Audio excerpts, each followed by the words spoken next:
Rory's in a position of a guy who very publicly made a bet. He bet on this, and this was his opinion, and he's like, this is how I think it's going to go. I'm going to say this thing's dead in the water. I'm going to say that, like, the PGA Tour is the gold standard. Nobody's ever going anywhere. The only guys who are going there, blah, blah, blah. He just placed the wrong bet.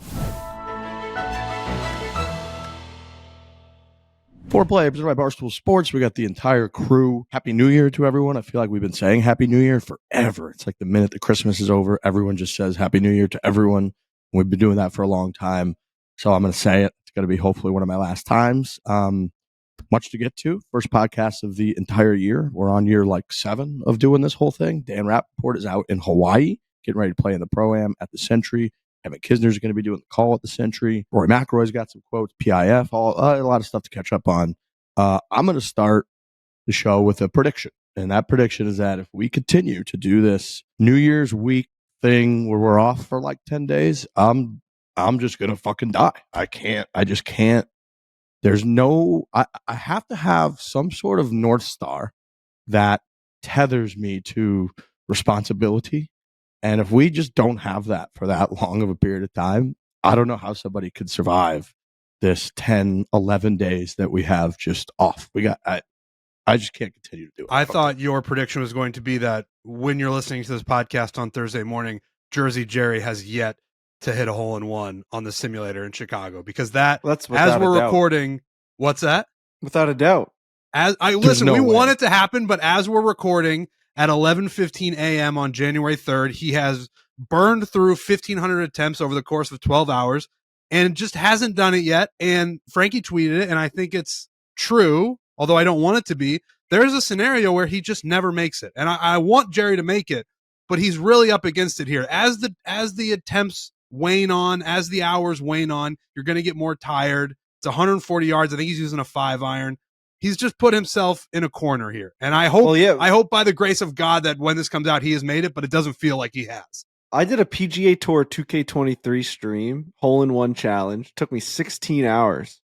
And that's with a joystick. A literal video game. It's actually the same thing once the ball hits the screen. You know what I'm saying? It's a simulation of a ball going into the hole. Right. So you're actually taking away all of the physical aspect of that, getting tired, his hands are bleeding, they're hurt, his back hurts. You're taking away all that by doing the video game. It's just a finger. I remember my thumbs started to hurt, and I was starting to get drained, and like just sitting in the chair, I wanted to die. I hadn't eaten.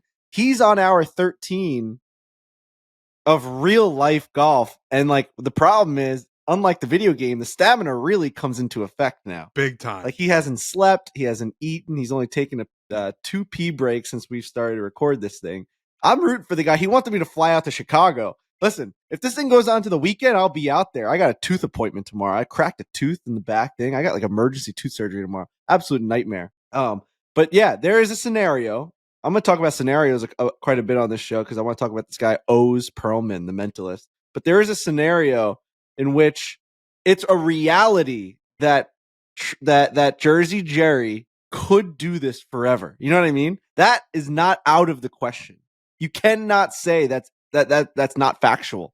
That's a factual option that he never gets out of that. It's like Master Sunday. It's like, oh yeah, Jerry's just still he's still in the simulator because he didn't give himself an out. There is no out. His out is that he has to make it, and the odds are there is a chance he never makes it. And I'm not saying I'm rooting for that. I'm just saying that's a chance. I'm with you because I was thinking when I'm going to tweet about this, what am I going to say? And it comes off like you're anti-Jersey Jerry, but I looked it up real quick.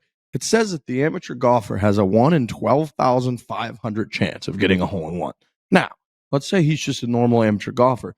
His odds in this situation are a little bit better because he gets to hit the same shot and whatever. There's less variables. But like he's been doing it for 12 hours. I think they said he's taken 1,400 or 1,500 swings. So by that account, he is, like Frankie just said, he's way farther away now than he was on his 10th swing because your body just breaks down. We're not fucking athletes out here. Look at us. So he might just never get this, in which case he'll just die of exhaustion on a live stream. And I don't know that we can have that at Barstool Sports. Yeah, I don't know, man. I it's really 12,000 to 1, 12,000 or 1,200? 12,500 to 1 chance. So it took him 13 hours to get to how many swings? How many? Like 1,500. 1,500. So what's the math on him getting to 12,000 swings? It's going to take a really long time. It's just going to take a lot. What? There's no ways, and there's no way he's going faster now than he was 12 hours ago. So There's 5 no chance. days. We're thinking maybe 4 to 5 days on that swing on that math. Am I thinking that right? Like 4.5 days? I've been playing golf my whole life at like a decent level, and I've literally never. It's never happened for me. How many par threes has this group played? Right? Like Yes. Because if you have played 1,000 rounds of golf in your life, that's 4,000 par threes right there. And we've played more than that. And that's times 4 of us. We're already over that number. And like we're by all accounts better than Jersey Chuck. There's no fucking But dude, way on the simulator, he actually got one like the first day the Chicago office opened, and then Hank got one on that simulator. So there's something about the simulator that makes it a little magic bit in there. easier. It is funny. We talk to pro golfers on the show all the time, and one of the questions we've been asking them for years is, how many hole-in-ones do you have? And these are guys who have dedicated their lives to playing golf. All they do is play golf all day, every day, as much as they can. And we have guys come on here and they say, I have 3. I have 3 hole-in-ones, and I've played 15 million rounds of golf. So I don't know how this ends. I said before the podcast started that it might end with him either getting injured, which is possible because swinging that much is just a lot on the body, or he, in a fit of rage, he's just got to break the machine, and then that's it. Like the other option is he's got to make it, and that could take a week or a year. Think about just the pure. I know we talk about hole-in-ones on this show all the time, but if you think about just from a pure, like if you introduced the whole concept to someone from scratch and you said there's going to be, 3.5 inch wide hole and a golf ball that's this big, and you have to get it into that hole that is a football field and a half or farther away with wind and grass and all. They would people would laugh in your fucking face and say, no one will ever do that in the history of humanity. There's no fucking way. There's And no one way. swing doesn't get you closer than the next. Like hitting one close to 2 feet, your next swing is reset. Nothing matters. It's not like you get closer and you gain ground on this challenge. Each time you don't get it, you have the same chance the next time. It's fucked. So yeah, I mean, hopefully by the time this comes out, the guy's done it. I don't want Jerry to live in there. That's not a life. I mean, that's torture. That's legit. Like you should take terrorists and put them in a simulator room, and just be try and make all at once. What this really reminds me of is just how incredible the Michael Block ace was at the PGA Championship. Okay. I saw a lot of Michael Block at the end of this year. There was a lot of Michael Block in the retrospectives. Let's talk about the fact that the guy hit a hole-in-one on the last hole of the PGA Championship when he was already playing with. I mean, it's the best shot in the last 5 years in golf. It got bastardized because everyone made fun of him so much afterwards. But it's probably the craziest thing that happened in golf this year by far. That's fair. It did get actually. bastardized. I was ready to And shit on it, but that's was actually fair. It was wild. I watched it. remarkable. I'm like, no way he hit it in the fucking hole. Yeah, that's Went insane. right in the hole. It went right in the hole. No, Rory. Hey, Rory, to go in. So prayers up to Jersey Jerry. I really hope he does it, man. I'm hoping for him. I'm rooting for him. Yeah, I don't know how he's going to get out of it unless he makes one, which, like we said, seems incredibly unlikely. Keep my eye on it, but it's just there's no way. He wanted me to fly out there, and it's like I can't go out there, man. I got things going on. You just started this challenge. I got a life going on.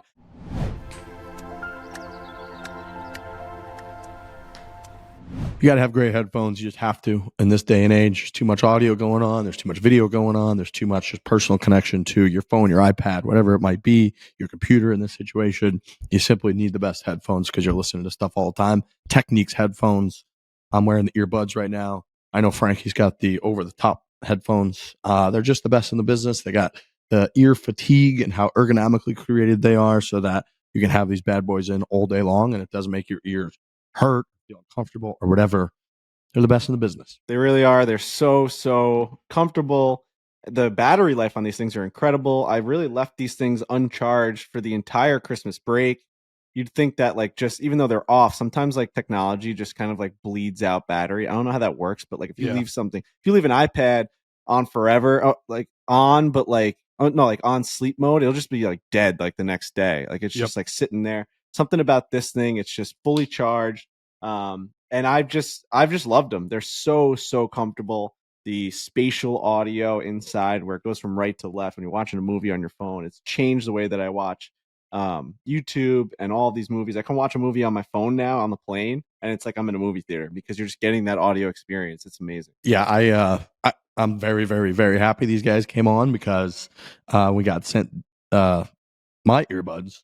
We right away were on the road for like 10 days straight, and the flights and the amount of time that you just want to drown out all the other noise. The noise canceling is like you get the app, and then you can go in and just manually choose. Is it going to be as noise canceling as possible? Do you want it to be a little bit so that your surroundings aren't completely, deaf and you can actually hear kind of what's going on? It's totally your choice. You can tweak it however you'd like. So these things are off the chart. Shop for Techniques True Wireless AZ80 earbuds or A800 headphones at Techniques.com. Foreplay listeners get 10% off their purchase on earbuds, headphones, and more. Go to technics.com/foreplay. That's techniques.com/foreplay.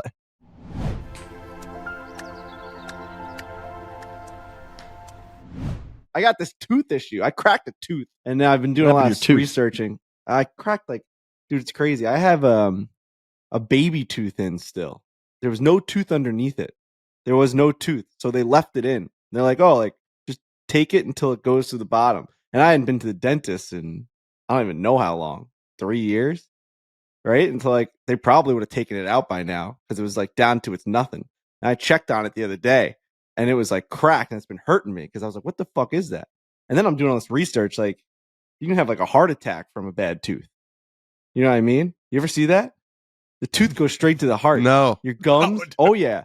Yeah, man. If you get, what are you talking about right now? You asked that question like we were a bunch of guys who know that the tooth leads right to the aorta or the heart, and it just explodes. If you get a bad tooth infection, it goes right to the heart. It's wild. Are you saying because it's so close, kind of? That no, there's something about dude. There's something about now where that you mention goes. it. Now that you mention it, I remember when they wanted to clean my dog's teeth for $2,500, and I told them that they were crazy. They were like, "Your dog's gonna have a heart attack if we don't clean the teeth." So maybe that was the same thing. There's just something about it, man. It's bad.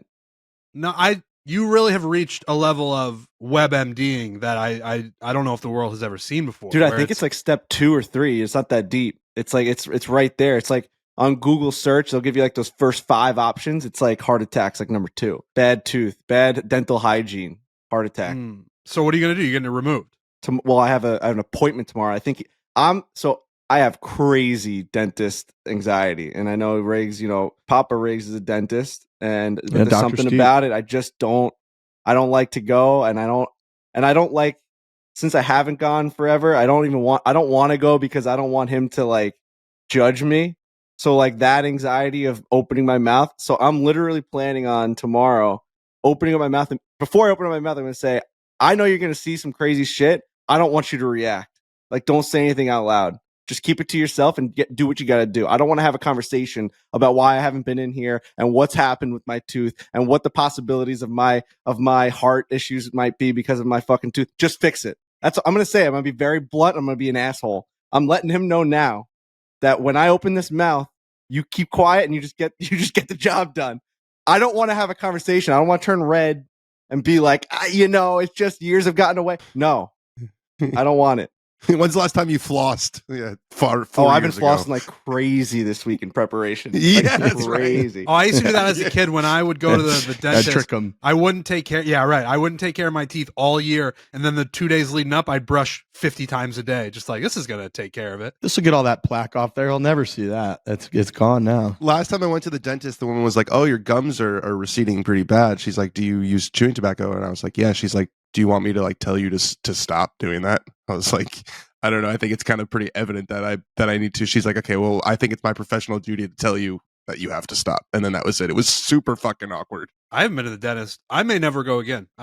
Maybe I'll have a heart attack, probably for other reasons, but I'm never going again. Yeah, it sucks. So we'll see. I'm dreading it. My wife booked me the appointment. I was so mad at her. I was so mad. Why? Who the fuck do you think you are doing that to me? Who are you to be concerned about my health situation? Who the fuck do you think you are putting me through that hellhole? You're sending me to prison. You're sending me to the electric chair. I think last episode you were picking up your car, so you've been in the struggle bus. How did the car pickup end up going? That was just doing the walk of shame to an arena is a very weird thing. It's it I had a headache and I was like nauseous in the Uber over there. And like the Uber driver she wedged like one of those, it was like a sponge that smelled like cherries, and she put it right in the air duct, and it was just pushing out the cherry flavor. And I was so hungover and did not feel good at all. And I was like, it was hot and she wouldn't open the windows. And I'm just sitting there being like, survive, man. And getting out of that car and seeing my car in front of a hockey arena. And I'm the only one in there. It was very weird. Very strange. It was like I banged the Islanders last night. Yeah, it was so weird. New year, new us. Fresh start. Made my bed 2 days in a row. No, mark it down. Nice. You usually a make your bed guy? That's new. Never, ever. I never make my bed. I get out of that sea of blankets and sheets and pillows, and I leave it just like it was until I get back into the next night. I would never make my bed. You have a top sheet or just the duvet cover? Like, what's your setup? So I actually recently overhauled my entire bed situation. I got a new bed. I got new sheets. I got new duvet. I got new pillows. I got new blankets. So I got everything now. I'm rolling with a pretty great setup. So yeah, I got a top sheet. I got a duvet. I got a bunch. So you're of pillows. tucking the top sheet in the morning? No, I don't. Because I'm not a top sheet tuck guy like at hotels. I do not like that. I wish I'm untucked. I like having freedom with my feet and my legs. I think there's a Seinfeld episode about that. But so I don't tuck because it's my bed, so I don't need to. So I just have it loose. I wasn't very good at doing the bed, and now that I live with somebody, it's been one of the greater perks, I'd say, of living with somebody is that she really manages the bed situation. And like every day, it seems like the bed is nicely tucked. It's like living in a hotel. Clean sheets, comforters constantly being fluffed. All the pillows are being rotated. It really is. It's nice. It's because when you don't pay attention to that stuff, number one, it becomes disgusting. And number two, it's like it's really, really bad for you if you think about how many germs are just like on your pillowcases. It can give you a heart attack. Sheets. It can probably give you a heart attack. Yeah, no, it's nice. It does. Now, I know I saw on Barstool Radio they were talking about it. Like that's your New Year's resolution, right? And they say it's like a psychological thing of like doing your bed, like making your bed, like makes you like a more productive person. Is it actually physically making the bed or just having a made bed? No, I think it's the routine. I think it sort of jumpstarts your day being like, all right, I'm starting the day with this first organizational item, and that will launch me into a more productive day. I think it almost has nothing to do with the bed or the making of the bed. It's just the action of doing something in the morning that like focuses you and is like, all right, this is the start. When I make my bed, this is how I start a productive day. I'm pretty sure that's start with the victory, baby. Want to know? Right. I would say I'm like a house of cards when it comes to my bed making. Every morning I kind of just spread and like flap the overall duvet cover and that whole deal, and then just kind of lay it on top and make it look nice and flat so that everything looks nice. But the sheets and the pillowcases aren't getting like rotated in or out particularly often, and there's not a tight tuck going or anything like that. But I do like to walk out of there at the end of the morning like, this looks pretty presentable. Now I'm going to ask a personal question. How often are you guys washing your sheets? Now it's probably different for the married folks in this Zoom call, but as a single man, Riggs, how often are you washing those sheets? I would say it's inconsistent, but I would try to wash my sheets every couple weeks. It should be more, but I think like in college, for example, I mean, you'd go a whole twice year a quarter without washing. Yeah. I mean, that would be incredible. It's a pigsty. It's a literal pigsty. Nowadays. And it was, especially in like my 20s when like I lived at one point with 4 other guys in Boston and we had no laundry in sight. We lived on the 5th floor. So you would have to walk, I'd have to go down 5 flights of stairs with all my shit, walk 3 or 4 blocks, go to the laundromat, go back up. I wasn't doing that now. Whereas now I got laundry a little bit more accessible. So again, every 1 to 3 weeks, I would say, is somewhere in that window. Okay. I think that's fair. I'm similar. And you just have to do it because otherwise it can get disgusting. There have been stretches in my life that I will never speak of in terms of. Well, do you not sweat when you sleep? Because that's the thing for me. It's like, do you ever have like a sweaty night and then you're like, I got to change it? Yeah, but the issue is that night, the distance between that next morning and the next night is far enough that you kind of just get over it. Whereas like if you had to go right back to sleep that morning and you were thinking through that, you'd be like, yeah. And I also think it helps that we're not here that often. Like when I'm here actually for 10 days or something straight, I'm like, oh, we got we got to start washing these things. Where when you come Right. back, even if you didn't wash everything, it's almost like you feel like you restarted. And you're like, wow, that was basically like we washed them. I've been gone for 7 days. Instead of doing laundry, I just leave the state for 4 days and then I get back and everything's fine. God, my sleep is so much better when I don't travel. It's jarring how much different it is. I wear the Whoop. The stretch of the last 2 weeks when I've mostly been home or I've been in one place back in Cedar Rapids or New York, it's wildly different. Not having the one wake up at 4 a.m. and have to go to JFK changes everything. It really is so much different. They say with the quality of your sleep and health, it's how important it is that you go to bed and you wake up at pretty much the same time. And we don't do that ever under any circumstances for months at a time. All right. I was thinking about this yesterday when I was going through, just thinking about the tour. I was talking with a couple guys about tour and golf and professional golf. I think that the biggest issue with PGA Tour is that they just need to play about half the number of events, because I am truly excited to watch the PGA Tour this weekend, which very rarely happens outside of like huge events. And it's because I think it's been like 2 months since we've really watched legitimate quality, real important, whatever PGA Tour golf. It's great. The Kiz is going to be on there. Hawaii, the Whales, the shots from Kapalua, all that stuff is amazing. But I think this just like fresh reset has got me kind of pumped to just see you guys play golf on the PGA Tour for the first time in 2 months. Yeah, it's the return to the calendar year schedule. I think that's one of the reasons why they're doing it. I think it was New Year's, same throat. I think it was 2013 when they went to the wraparound schedule where it started on September and it felt like there was no break. Now it's back to calendar year. So this is the first event of the new season. It's the first event of the year. And I think a lot of guys did take 2-3 months off, which has been one of the many innovations that Liv has kind of forced. So I like it. I think it feels right to start the year in Hawaii and not have it be this weird kind of convoluted situation where the FedEx Cup's already started. It's like, this is the blank slate. We start it. And now in 10 years, we can look back and say, oh, what was his 2025 season like? And not have it be this weird thing where like it started in October of 24 and went through summer of 25. You're there, Dan. How are the vibes? I just got here last night. Gotcha. But listen, man, it's Maui. The vibes are great. But I Maui, the news cycle, might have moved on, but there's still like a very heavy energy from the fires here. I'm sure in August, and so the area where the golf course is, Kapalua, was spared. It wasn't burned at all. But they were telling me that a third of the staff lost their homes who work at the thing here. So I think it was one of those places where a lot of locals lived. The resorts maybe weren't as hit as hard. But the people who work at those resorts every year obviously live, elsewhere. So it's still very much an ongoing effort, but I'm very excited to be here. I think it's great that the PGA Tour is coming back, because the best thing you can do is come to Maui and give these people your business. It's still like the most beautiful. I've been coming here since I was a kid. It's a very special place for me. I'm very happy to be here. I think it's awesome that the tour's back, because it was only like 4 months ago, and that was the biggest thing. And then the world moves on, because that's what happens. But it's not fixed by any stretch of the imagination. We raised, I think that shirt that we put out and all that was over $40,000 that we were able to write a check for the Maui relief. I know that the place needs a lot more than that. I saw Colin Morikawa was out there.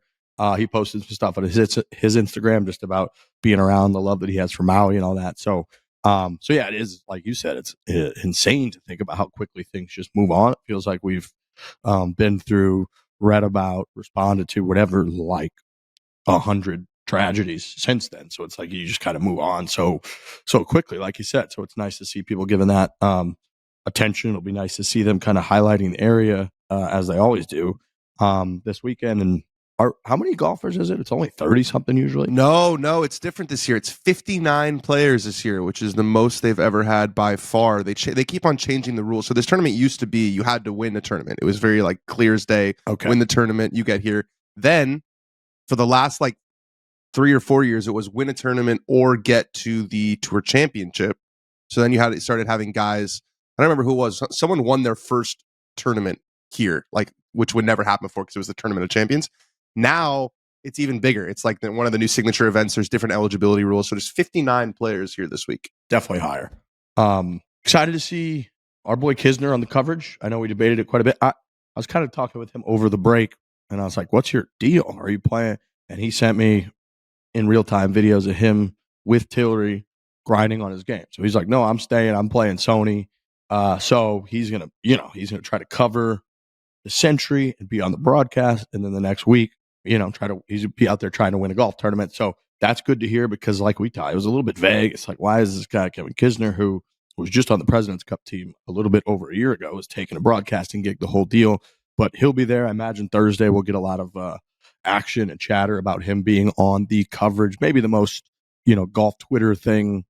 In terms of scrutiny is the coverage all the time. And now one of our guys is going to be a key central point of the entire thing. I'm actually watching Brandel and the No Layup crew just go to war with each other right now on Twitter about broadcasts and commercials and the entire deal. Oh yeah. It was right as I was waking up. It's only 9:30 here. So I'm waking up, trying to get involved in everything. I see this Jersey Jerry stuff. He's demanding that Frankie fly out and help him try to get a hole-in-one. And then I see just a long tweet from Brandel quote tweeting one of the No Layup things, and then they're going back and forth. So I was trying to catch up with everything at the same time. Then I just saw Brooks Koepka tweeted out, kind of trolling, I think, Rory McIlroy a little bit. So I was trying to catch up with everything real quick, and then bang, we were just kind of on the show, and I figured we would figure it out and talk about it. But my whole point is that coverage, people hate golf coverage, and I think one of our biggest takes that we all kind of came to agreement on, which is something Rory just said in his most recent comments too, which is that golf just can't really afford at the professional level to be watered down and spread out. It just cannot. It's not that cool. It's not that good on a day-to-day, week-to-week basis that if you spread that fucking thing out and you keep Jon Rahm and Brooks Koepka this far from Rory McIlroy and Justin Thomas, people are just going to lose interest to be like, this kind of sucks. I'm just not watching. And Rory pretty much said that himself. He was going through all those quotes. He's, basically talking about, and he's getting a lot of, not a lot, he's getting a little bit of heat for being like, oh, Rory's completely changed his mind on Live, which I think a lot of that is ever since the June announcement. It's like you almost can't really help but be in that spot. He kind of got put into that spot to be like, well, fuck, I can't really take the stance that the PGA Tour is now sitting up there with the Oscar. But he literally said, if you start dividing the eyeballs of professional golf, it's not good for anyone. Some people have taken one side, some people another. Golf is a small enough sport. It's not like football where you've got billions of fans. And I think that's spot on. That, I think, is the new narrative for Live, PIF, PGA Tour. And I think it's finally the right one. Like, for the past year and a half, everybody's been like, oh, see, I told you, people are just going to accept the money. Or it's like, I don't want people jumping to Live because of morally and all that stuff. Like, there were all these different narratives, and everyone was fighting on Twitter, and everyone was fighting with their buddies, and no one really had an answer. It was just a lot of fighting. I think finally we have all aligned on one narrative, and it is the one where you can't water golf down. It's not cool enough. We cannot split the best players in the world and have them play in different leagues and have them be on different television broadcasts, because nobody's going to want to watch that. And I know Phil responded to a tweet like a week ago or a couple of days ago being like, it's all going to get itself worked out. All the best players in the world are going to be playing with each other. But I feel better about everyone aligning on golf isn't cool enough for the best players in the world to be split up. Let's figure something out. We're past the point of being like, oh, I'm a Live guy, I'm a PGA Tour guy. All that shit is gone. Right now we need to figure out what is going to be the best product of golf to put on TV, and it's the best players in the world playing together. However that has to happen, let's just do it. And that's kind of what they paid Jon Rahm $300 million for, because the reason that narrative changed so much was because there is God damn it. There is an indisputable split. You gotta get some honey or something. I know, dude. What do we think? There's a lot of habits in my life that need to change. Okay. There's now an indisputable split. So yesterday, the Golf Writers of America, or which an organization which I no longer pay dues for because of a personal difference with the head of the writing contest. But that's a topic for another time. They named Jon Rahm their Player of the Year. So Liv now has 2 of the 4 reigning major champions, the Player of the Year. I think since 2020, 8 major winners play on the PGA Tour, 7 major championships won by guys who play Live. There's a split now that, before it didn't really make sense for that to be the narrative in, February of 2022, when it seemed like the only guys who were going to go were those 40 plus, old guys for Live, who were basically getting a payday on their way out. And that was the narrative before. Who's going to go? And if you look at that first list, because I was looking at the first list, it didn't happen initially. The first list, the only guy who was like kind of still in his prime was DJ. And then there was a lot of older guys. And then slowly they brought in more and more. Bryson was not in the first wave. Brooks wasn't in the first wave. Cameron Smith wasn't in the first wave. John Rahm wasn't in the first wave. Despite that first list being very underwhelming, they've had small victories along the way to the point now where that is the narrative because they have been successful in basically paying for that to be the narrative. That was the plan all along. That no laying up tweet is wild towards Brandel. I'm like, I can't wrap my head around it. It's 10 bullet points, maybe a 2,000. It's a blog. Just a lot about commercials, dude. We're just talking a lot about commercials. And man, at one point they say that they turned down additional advertising opportunities because it's antithetical to our directive to be a voice of the fan. We're proud as hell of that fact that we do way less volume in advertising. I don't know. It's just fucking wild, dude. Such a spin zone. It's like we get less advertising because our fan wants that. All right. No, it's just wild. I gotta check it out. Through a couple bullet points. That's what I was saying. I was overwhelmed by everything, by a lot that was going on. But yeah, I was getting through a couple of those too, and they were like, best spin zone I've ever seen.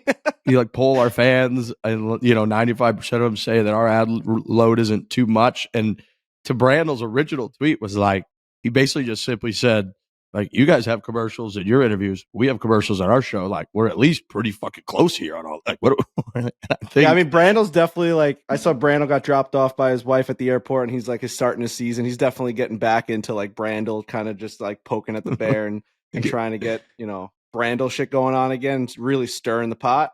And I actually don't know that he knows that he stirs the pot as much as he does, but he definitely does. He's quite the character when it comes to his tweets and his viewpoints because he's so confident in everything he says. So it is nice to see people go back after him and him kind of go back after them. So I like the back and forth. It's definitely refreshing now that, it's something other than just like Live versus PGA. We're talking commercials now, which is nice. I agree. There's too many commercials on the PGA Tour and they make all their points. So many points. Like, I said it was 10 bullet points. It's 12 with 3 more paragraphs after that. It's just a lot of bullet points. It's a lot of commercials. I get it. Yeah, it is. I complain about it, but it's almost like you like want it to keep happening because you have something to complain about. We kind of made that point about Live, and where it's like, well, the Live, people are saying we just want this whole thing to be over with. It's like we kind of don't. It's like this whole. There's nothing I like better than firing off like a "How could you go to commercial right now?" tweet. There's golf on. Yeah. Show the leaders. That's 450 likes right in your pocket. Come on, bro. The easiest likes that you could possibly get. Retweets. You want to talk about advertising and getting clicks? I mean, come on, man. I gotta fire off these tweets. One of my go-tos early in my career was when Tiger was playing, and you would say one of those days in 2021 where Tiger Woods is playing golf and you can't watch, and then everyone would just bang that button. Boom, baby. Bang, dopamine flowing in the brain, son. Yes. Can we send out a poll to our fans? They're sending out polls. No, we don't want to. Do we want to send out what's the poll going to be? I don't know, dude. What do you think Frankie's asshole fucking smells We're like? the NBC Sports of golf podcast with ads. I feel like we got like 6 or 7 ads in the episode. I feel like we can't be the ones who are throwing. Sometimes we just rake ads through the show. No problem. Yeah. They're all through there. What's the antithetical to our fans of being a voice of golf? Ours is to add as many ads in this bitch as possible. dollars, baby. Give us the money. Listen, right here. What does anyone do at work? They try and do as much as possible. I mean, I don't think our listeners are ever like, that's fucking bullshit. I mean, sometimes it's a lot, but we also put out an hour and a half. I mean, come on, who gives a fuck? The best part is I saw them. I think they were saying we never do more than 2 ads per hour or something. And I know that like we decided a year ago or so to put our foot down. I think at 7 ads, we were like, we just can't do 7. And I saw their number. I genuinely think people understand that it's a business. Like I think people are like, yeah, this is how they make money. I don't know what else to do. Like this is how we make money. And do it for free. Yeah.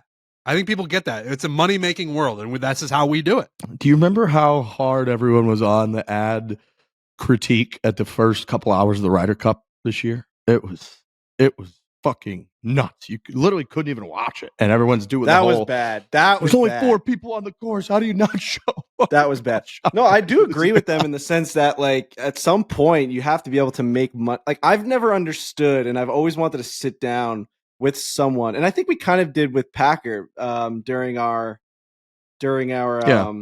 Corn Ferry event, like when we went to dinner, but he didn't really explain like why there is those blocks, but he basically said like why they have to go to the like he's like, as a producer and as a director, I have to go whatever it is every 12 minutes or 8 minutes, whatever. Like he said it that. was like his main job.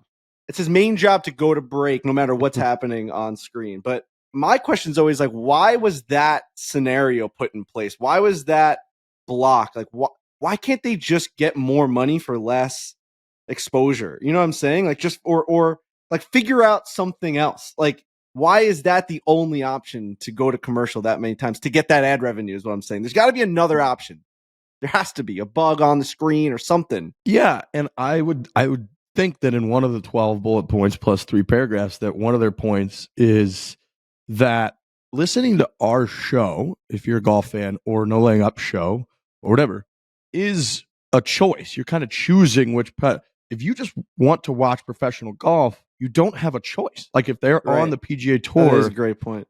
That's the only spot, man. That would be like if the Super Bowl, you just can't watch the Super Bowl because they continue to go to commercial, and they came back and were like, yeah, we missed that third down. Now that's why the other team has the ball. You'd be like, I can't fucking watch this. And that's infuriating when you could not watch the Ryder Cup at time. Like you could not watch Kevin Kisner play golf if you want to watch him play golf. That's fucking infuriating. You don't have to watch this. You can just, it's different. That is true. They own it, and they're also, on top of owning it and like hiding it from you, they're throwing ads in your face where it's like, watch this instead of the thing that you're trying to watch, which is the only place that you can watch. Yeah, that's infuriating. I mean, I hate the commercials. Don't get me wrong. It's just a wild Twitter response. That's all. It was a hell of a back and forth. I'm excited when the show's over to go read through all of it and just kind of grab a coffee and enjoy it. That's a tweet. That's a lot. Yeah, that's.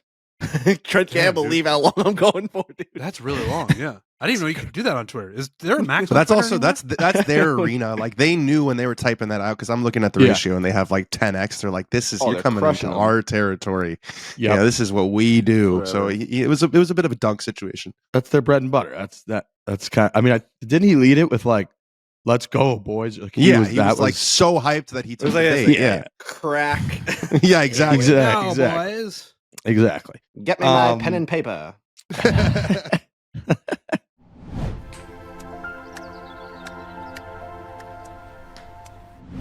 New Year's resolution is our first new show of the year. So we're talking all about, fresh start going forward. What are you going to change, tweak? Whether your resolution is to save money, eat better, or stress less, HelloFresh is here to help you do all three. Say hello to your most delicious year yet with fresh ingredients and chef-crafted recipes at a price you'll like, delivered right to your door. We love HelloFresh. It really does deliver all three of those and a lot more. Makes your life better, makes it healthier, easy, simple. HelloFresh is very, very, very good. Let's just do it, Let's do the thing where you eat better, you save money, and let's do it for the whole year. I know it's New Year's and the resolutions, they fall off. I think statistically by like January 12th, people are like, I'm out on these. Let's commit to eating better, eating for less money. All these, you order from somewhere, it's $45. That's out the window. HelloFresh, get your meals, eat healthier, be healthier, and just have an incredible 2024. But HelloFresh with the ingredients is so big because shopping is a nightmare. And I do a lot of food shopping now. We have the house. Hannah and I will we'll go to the supermarket, and it's just like overwhelming. And when you're in there, you make bad decisions. You're seeing a million different options for all of these foods. You don't know which ones are the organic ones, which ones are the natural ones, what is healthy and what's not. You don't look for like the low sugar. You don't look for the low sodium. HelloFresh curates all of these stuff and sends you the best ingredients so that you can just make the really good meals. And it makes you feel really good. You know what I'm saying? At the end of the day, you know that you're getting the right stuff. Someone handpicked and curated this whole entire ingredient package for you to then now make one of those nice recipes, and you can feel really accomplished and healthy at the end of it. I love HelloFresh. I just talked about HelloFresh last night with my family, and I was just like, it's a lifesaver because going to the supermarket is a nightmare. Just choose your meals, select your delivery date. HelloFresh handles the meal planning and shopping. So all you have to do is open your weekly box of pre-portioned ingredients and step-by-step recipes to get cooking. So you resolve to actually sit down and eat dinner around the table. But what do you do about those nights when your schedule is packed? Turn to HelloFresh's lineup of quick and easy meals, including their 15-minute recipes designed to help minimize mealtime stress. Go to HelloFresh.com/ForFree and use code FORFREE, FOREFREE, for free breakfast for life. One breakfast item per box, while subscription is active. That seems like quite the long time. That's free breakfast for life at HelloFresh.com/forfree with code FORFREE.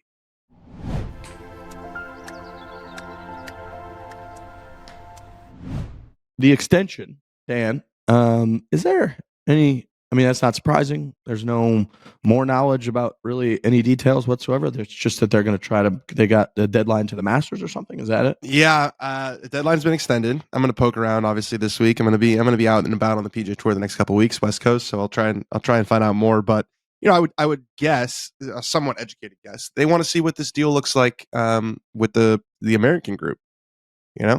Like that they seem to be very close with that. That was in the memo that I think they moved on to the due diligence stage with this strategic sports group, which we've talked about on the show, is a bunch of American sports owners. The memo? Sorry. Anytime I get an Office Space reference in there, I can do it. Go ahead. Yeah, just said they're almost done with that. So if you're the Saudis and you feel like you have some leverage right now because you've taken players away, you've got some sort of narrative momentum. You want to see if they're gonna let you be a piece of this thing, and if you like the deal and you feel like there's room for everyone to come together, then I think they make a deal. And I think it is a little bit encouraging that they extended it, because if they didn't want to do a deal, they could just let the clock run out and then like there was no deal, we couldn't come around. So I do think there is momentum, and the way that Trent was talking about, the way that the wording of the PGA Tour statement saying, this is going to allow these negotiations with the PIF and with this strategic sports group are going to allow us to unify golf. So I'm more optimistic than I was a couple weeks ago that there will be a deal. Just won't happen anytime soon. And I don't think that anyone's going to be playing together in 2024 like we thought maybe that might happen. Damn it. I would like that to occur. Seems very unlikely. But also, during this podcast, they could drop and be like, we made a deal. So there's a lack of transparency, and I understand it's a negotiation. So I just like, what is the actual process? Are they in a room? Are they emailing? Are they texting? Are they calling? Is there any activity? We just don't know anything. So we just kind of sit here and wait and watch a split sport until that happens. It's an interesting time too, because the players by all accounts have more of a voice than they had ever before, and certainly with the first framework agreement where they had no role, the players have had a big role. And Patrick Cantlay, Tiger Woods, two guys that are on the board and who are really spearheading this. Not so much Tiger, but Cantlay now returns to playing full time, and so does Charlie Hoffman, and so does Peter Malnati. The other guys who are on this board, who for the last 2 months have been able to really focus on this and dedicate most of their time to this. Now it shifts to their back playing. So I don't know how that complicates the matters even more, because those guys have been talking about spending all these times on meetings. Well, now they're not going to be so inclined to do that when they're playing golf. And there's so much money to be made to play golf now. I mean, there's, tour, it's like the amount of money that the top guys made last year even was infinitely higher than they were making 5-10 years prior. And that was still after all the Tiger boom and all that. So it's a lot we've talked about with not as many guys doing equipment deals now, where it's like, if you can make a couple $100,000 or whatever it might be from an equipment deal, but you are locked into certain equipment, now they make so much money that it's like, if you just finish a couple strokes higher in 1 week, like, you've already paid for that equipment deal. So you might as well just use whatever the hell equipment you want. It's like kind of crazy at this point for them to focus on anything other than just playing golf, because they can make an unbelievable amount of golf. And Rory, in this interview that he did too, which I think he's been on every podcast but this one at this point, but he was essentially talking throughout like the what was I saying? Podcast. Get me back there. I know Rory about podcast. Money and you guys are making money and they focus on making money. This is when he was saying that he club deal nuclear where he said I saw the nuclear tweet. There's something in there. Podcast. Well, he basically said that he like doesn't hate live anymore. I mean, he's just like, I shouldn't have done that. He's like, I know not everyone's in my position or Tiger Woods' position. He did say a lot of that. What the fuck was he exactly saying? It doesn't matter. Anyways, I think we've all kind of come to an agreement when it comes to live and with the entire deal. I think that at this point, it's hilarious that if you look at, like, I don't think anybody said anything negative about John Rahm going to live. Like, I don't know that I've seen a single real thing. I mean, obviously we talked about, sure, he had some hypocritical quotes from the first minute till the last minute. But if you look at what happened to Phil Mickelson when he went to live and started live, and then you look at the reaction to when John Rahm went to live, I think we've all kind of agreed that it's moved on to a certain point. Here's the quote from Nuclear Golf from Rory McIlroy. He says, I thought it was smart. This is Rory McIlroy speaking, which is insane thinking about where this guy started his essentially assault on Live Golf because he was the prince of the PGA Tour. And now he's saying this. I thought it was a smart business decision from John. It's opportunistic. I think he sees that things will come back together and he's in a lucky position. There's not one person that wouldn't want him on our Ryder Cup team because of how good he is. So he is in a great position where there is a ton of risk involved, where there's not a ton of risk involved for him to go. I've got no problem with him going if that's what he wants to do and what he thinks is the right decision for him and his family. Who am I to say any different at this point? It reminds me a lot of like when you look back at what people said in the early days of COVID and you're like, what was he thinking? What was I thinking? It was a different time, right? And so the tensions were super high. But if I look back at some of the things I said, like I remember my parents wanted to go on some trip, like in the beginning of COVID. I was like, you can't go, like blah, blah, blah. And looking back now, I'm like, what are you talking about? You know, and so you get new information and opinions change, but it is definitely cringe looking back at some of the things that I'm sure that we've said too, you know, like that's just kind of how the world works when you're in front of a microphone every single week, multiple times a week for hours, or these guys basically every time they play golf and you're asked the same questions, you know, you're on the record. That's what the phrase means. Rory's in a position of a guy who very publicly made a bet. He bet on this, and this was his opinion, and he's like, this is how I think it's going to go. And he's like, I'm basically all in. I'm going to say this thing's dead in the water. I'm going to say that like the PGA Tour is the gold standard. Nobody's ever going anywhere. The only guys who are going there, blah, blah, blah. He just placed the wrong bet and it went the other way and the other side won. And now you got to pick up the pieces and tuck tail and do podcasts and say things that people are going to be like, oh, this guy's a hypocrite. But what you're saying is right, Dan. Things just changed. And if, you know, the guys who place the bets on the other side, guys like Phil, guys who win early, they can just do victory laps. And it is what it is. And you just move on. Rory took the brunt of it because he was so vocal and was so the prince of the PGA Tour and was like, oh, this is where it's going to be. You guys are crazy for going over there. There's going to be a lifetime ban, blah, blah, blah. His bet just lost. It is what it is. Yeah. And in one morning, he got screwed. Like when that was announced that they're coming together and Jay sat there with Yasser, like all of those points we just made were like, oh, Rory's now just going to basically get roasted by people and everything he says is going to, you know, from this point on make him look, you know, like he basically lost and was on the wrong side. Another key thing from all that he was saying that I was trying to get to where he very much was like, he was saying, I can't believe the PGA Tour did as well as it did for so long. And he was like, I don't know really why all these sponsors were paying as many millions of dollars as they were when there was zero guarantee whatsoever that all of the best players were going to show up. And it reminded me a lot of what we talked on either our last show or not, where you're saying that it's basically a lot of these CEOs that are paying an extra premium or the hospitality department or marketing department, whatever it is, premium so that they can play in a pro-am, so that they can hang out on the 18th fairway with a cocktail in their hand and entertain clients. And there were these inflated, you know, prize pools and millions of dollars in a game, like we kind of talked about even earlier on this show about how it feels like a little bit of a house of cards. It feels like you can't divide the sport. And he said pretty much all of that on the podcast too, talking about how I cannot believe the PGA Tour did as well as it did to this point. And I think a lot of that is that it is relied on like 6 people over the last like 50 years. It's like Arnold Palmer and Tiger Woods and Jack Nicklaus. And those guys came along and are some of the richest athletes in the history of the world. But you don't have to go that far beyond them to get to a product that's just not that lucrative or shouldn't be that lucrative. Especially in the non-major weeks, which is their weeks. It's the product is incredible in those major weeks, and the product is incredible at the Ryder Cup. But as we've talked about ad nauseum on this podcast, they don't own those. No, and that first week of COVID, I was outside like Windexing my mom and dad's exactly their handles to the doors of their cars if they had to go to their grocery store or something. I was so nervous. I'd go out there with like a mask on, thinking that it was airborne, like in the actual, just like on my block. Like looking left and right outside the door. Then like 2 weeks later, we were basically having like a coffin party. Like no one actually, you're like, what the fuck? I mean, I do think about those situations as people who tweet at you when they're like, this tweet aged poorly. It's like, well, the information was different then. I don't know what to tell you. It's I hate that with the Islanders, man. Oh, I get those tweets all the fucking time. I'm sure you do. Say, Brock Nelson, what a goal. The Islanders are leading the game. Let's go. And then they'll say after 2 goals for the other team, they'll be like, this aged poorly, or thoughts. It's just like, well, at the time they were winning 2-1. So I just reacted to that. Right. Freezing cold takes really ruin society.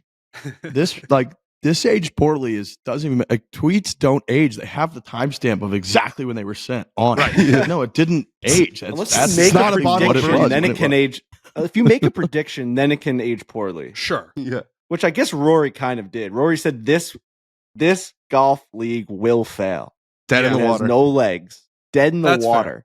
That aged poorly. It Because did. it actually didn't. Look, and what I think we love about Rory too is that he does have some spice to him. Like that when he was all fired up on Saturday night at the Ryder Cup and stuff, that is inside of Rory McIlroy. It's who he is. So when he then channeled that towards Liv, he said some things that were probably, looking back now, too spicy, because I love how I think he's honest and candid. Yeah. I think he's a pretty reasonable, intelligent guy. But I also think like the reason he's able to be one of the best in the world, and that he hasn't won a major in forever, but he was on a path to be one of the best golfers of all time, is like, you got to have this fire in you. And when he directs that towards something that he was putting all of his time and effort into, which was the Liv thing, he said some fucking aggressive shit about Liv. And now, again, with the tours put him in that position, it's like, fuck, he is going to have to eat some crow. And credit to him, he's out there doing it. Like, he's on the podcast being like, yeah, I mean, I'm not going to sit here and say that, like, I lost, but like there's some things I clearly was wrong about, or that I shouldn't have said the way that I said it. And it's hard to go out and do that. It does seem one of the sentiments from this whole thing is that people hate Rory now. That's unfortunate. I still love Rory. I think he's great. But people seem to have a strong dislike for him now, which is unfortunate. People on the internet. I'll make that For distinction. Sure. The internet doesn't like Rory. Go to a golf, maybe golf Twitter might not like Rory. Go to a golf tournament. He's a very popular guy. That I believe. Yeah, I remember that even from Phil at the U.S. Open a year and a half ago, which was at Brookline, when it was like that was the heat. That was his first tournament back that wasn't pure live. Yeah. And you're going out there, and he had the interview, which I still think was like the worst interview he ever did. And online, it's like he is just the least liked person. And then everybody on site was like, Phil's walking around, he's giving the thumbs up. The people, the crowd's going nuts when he walks by. Dude, we were there. Remember the fucking roar for him when he walked behind one of those greens in the practice room? We were like, who's that? And they're like, it's Phil. We were like, dude, this is nuts. That is not what we're seeing on Twitter. Yeah, the internet is not a great representation, I suppose. It's not real. How about Jason Day going to Malbon? Did you see his new get-up? That feels like a shift in the landscape. Quite a shift. What a different look from him. He was Nike forever. He's a very cool guy. So I think he makes a lot of sense for Malbon. Do you see his quote about leaving? He said, he was like, yeah, there have been times where I'm on the first tee and I look over and someone else is wearing the exact same outfit as me. So I don't know if that was a shot at Nike or I think that honestly speaks to the popularity of Nike more than anything else. But it's like, but Malbon, look, he's gonna be wearing baggy pants and he's gonna be wearing like loose fitted vests, kind of the new aesthetic. I'm excited to see it this week. I'm excited to get to the golf course and see all the changes, because this is the first of the year. So there's always these like, this guy left Adidas, this guy left Callaway. So I'm gonna go check it all out. Well, the big question now is if Tiger Woods were to step on a golf course right now, what's he wearing? Yeah. Is that deal up 31st? I think I saw he's still on the website. I don't know if that means anything. Let's hope that all stays true until like January 11th or 12th. Imagine I know what you're saying. Imagine this guy signs a deal with like someone else and they're like, actually, that video you guys did can't go out because he's wearing Nike. All right. That would hurt. Yeah. That would hurt. No problem. Doesn't change us at all. We don't need to put that video out. Jesus. That's something I've been thinking about. It's like, let's just like, maybe he has a couple more meetings, just really just drag this thing out. He's not going to be playing until then, so who cares? He won't make a decision yet. It wouldn't be unless he like made an announcement, but I feel like that announcement, when we hear about his new apparel deal, it's going to be when he steps on a golf course wearing that apparel. I don't think there's going to be a press release that comes out and is like, Tiger Woods has joined so-and-so. I think we're all going to find out at the same time, and he's going to be standing on grass when it happens, and he's not playing, for a little bit, so I think we're okay. I'm looking at our schedule. Friday, we've got me versus Riggs from Casa de Campo. Wednesday, the 10th, we've got Tiger Woods. That's our video schedule. So that's just our schedule. And then good after that? And then good is like the next 3 after that. Good Ryder Cup. Good Wheel of Not Ideal. We have Casa de Campo from the Casa de Campo Teeth, the dog, not Teeth of the Dog. Was it Teeth of the Dog? Yeah, Teeth of the Dog Scramble. Reverse Wait. mulligans. Since we haven't talked about the good video that came out, have we? Have we No, done a we have podcast not. since then? Two. No, they dropped it on fucking Christmas Eve at like 12 o'clock. They're unbelievable, man. And I was texting Frankie They are. about it. Their audience is so YouTube heavy, and that video is doing incredible. Great feedback. People love Francis. People love us. Like, it was a really fun video. We knew when we shot that video, all of us got done. The good guys, us, got together and we're like, that was a damn good video that we just filmed. And people are loving it. I think it's about to hit like 800,000 on YouTube. It's been up for less than a week. Jesus. But they can just put things on YouTube and they just explode. It's a thing. It's really a thing to behold as a person who is also in the YouTube golf space. As we're recording, it's at 8:15. Woo! 7 days ago. Their other one, the Good Among Us challenge, has 430 in 4 days. So they do about 100,000 a day, which is insane. Also, just going through perusing the comments, it's so different. Like the top comments on theirs are like, "I'm so happy to see Luke smiling again." The top comments are like, "How are these all? How do these guys suck so much?" It was huge for us because we didn't know how we were going to mesh with them, and obviously, well, we didn't know how we were going to mesh with them going in. We talked about that a lot on the podcast leading up to it, and when we did the podcast with them on site. But the thing that we really didn't know is how was their fans going to accept us and perceive us, and how were they going to enjoy that meshing of content in two completely different brands. Like, were we going to mess up their vibe? Were they going to mess up our vibe? We had no idea. One of the major decisions that we made, which we didn't talk about, was that video that went out on their channel, the greatest golf match in YouTube history, which was Foreplay versus Good, which also I want to say, for years we heard that we wouldn't even be able to come close to playing Good because we suck. Trent can't break 90. Riggs has bad putting stroke, the whole entire deal. We fucking played our dicks off, man. Well. Come on. Really we showed up. Dan played great. They had Luke Kwan has won a professional golf tournament in Asia. He's one like chip a in legitimate away from winning that fucking match. I honestly think like we did our damn thing out there. And I think that people need to kind of give us our due for that. Like, it was funny at the if you watch how our attitude changed as the match went on. First hole, I think Riggs says, because Garrett asks us like, "You want to do match play or stroke play?" And Riggs says stroke play, so we can get through all 9 holes. So that is the level of confidence that we had. And then it changed. I mean, it just changed because we hit miracle shots, they hit miracle shots. It was an incredible match. So that video got done. We were on our way home. And we're in the airport, and we were just kind of discussing like this release schedule. See you guys. Bye, Dan. Much love. Danny Rapp's going to go play in the pro. Seb Straka and Eric Cole were winning the title. Say hi to Dewey for us. I will. See you guys. So we were in the airport on our way home, and we're just discussing like, man, we have all this really great content. We just did an amazing collaboration with these guys. We have like 5 videos. We filmed that first match, Foreplay versus Good, on our channel. That was the idea that we brought. So the first day of filming, we had our ideas, and the second day of filming, they had their ideas. First day was Foreplay, and we did, let's go Foreplay versus Good, straight up stroke play, us versus you. We had a discussion the night before. We said, we can't just like mix the teams for the first video. We have to show that we tried. We can't be pussies and be like, we already lose before we step up on the first tee. I know what every comment has ever said. I know what every tweet has ever said. People said you have no chance, but even if we lose whatever it is, 4-3, it doesn't matter. You know what I mean? I don't care. Tried. Yeah, we took on the field. We walked onto that field and we tried. We still lost, but it is what it is. But like we really tried. We barely lost.